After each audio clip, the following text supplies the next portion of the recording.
This happened to me a number of years ago. An altercation between my parents and I left me without a home.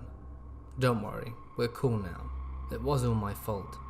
Definitely shouldn't have brought those drugs into the house, but being a stupid 18-year-old with no money, I was desperate.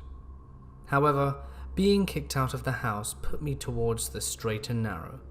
I had to find a job, as at the time, I was just sitting at home playing Xbox for most of the day, to the point that my parents' frustration grew immensely.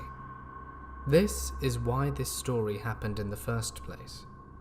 I needed to get a job, and a friend of mine worked at a local movie theatre and told me that they always needed staff. Their turnover was something insane.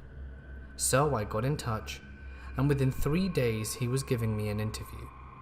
I show up and he smirks at me, and we both just laugh in the interview room. He asks me some generic chilled out questions and at the end says, "Yeah, Brian, you got the job." It was more the formality than anything. And by the end of the week, I have my uniform and my rota, and I'm going to be paid eventually.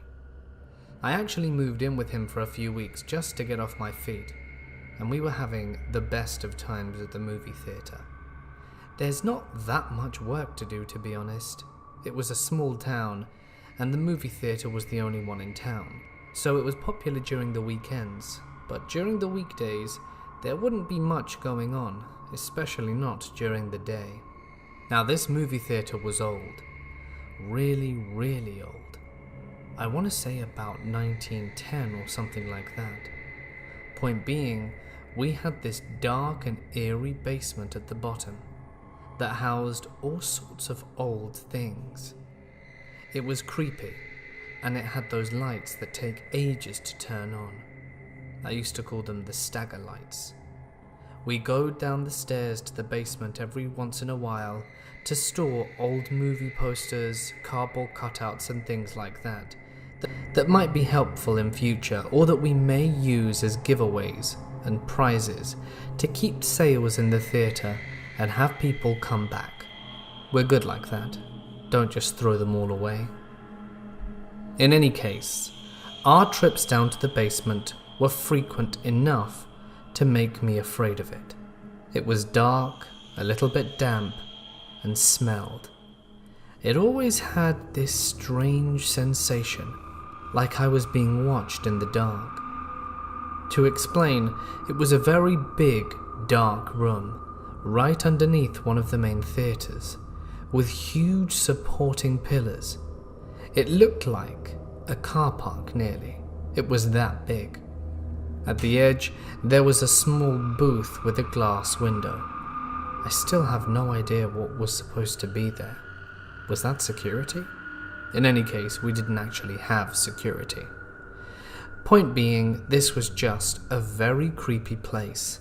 Lots of old things, old boxes, and stuff that people had for the most part forgotten.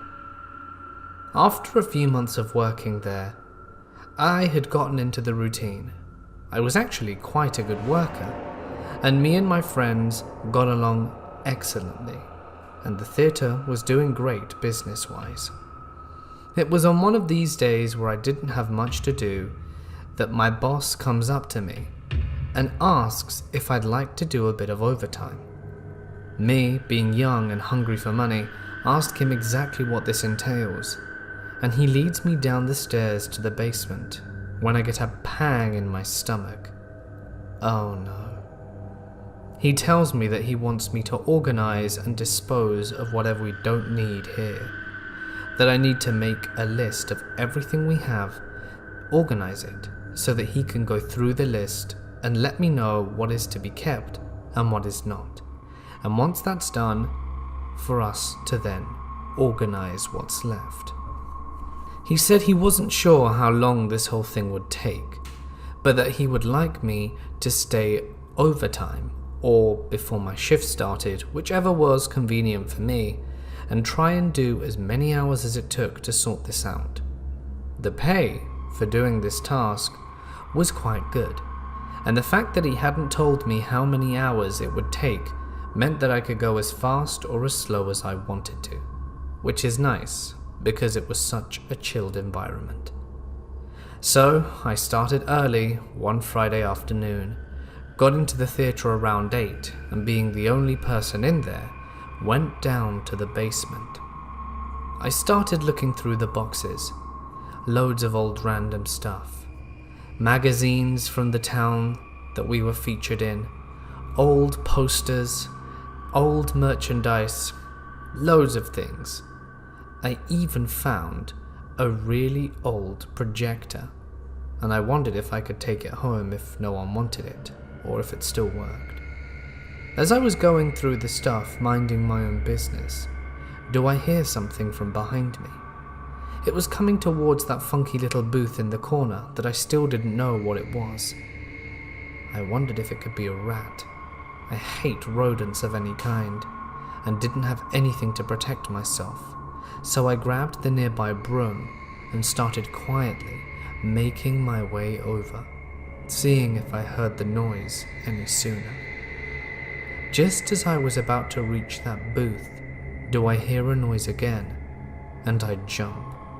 It sounded like cans being stepped on or moved around.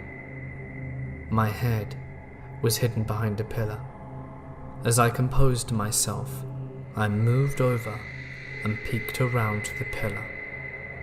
There was a pair of feet hanging outside the booth on the floor. I crept as quietly as possible to see who on earth is there. Was this one of my friends playing a prank on me? As I got closer, I saw the face of a disheveled-looking homeless man.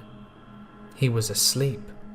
He was twisting, and all around him were beer cans, monster cans, old food, packets of Snickers and stuff.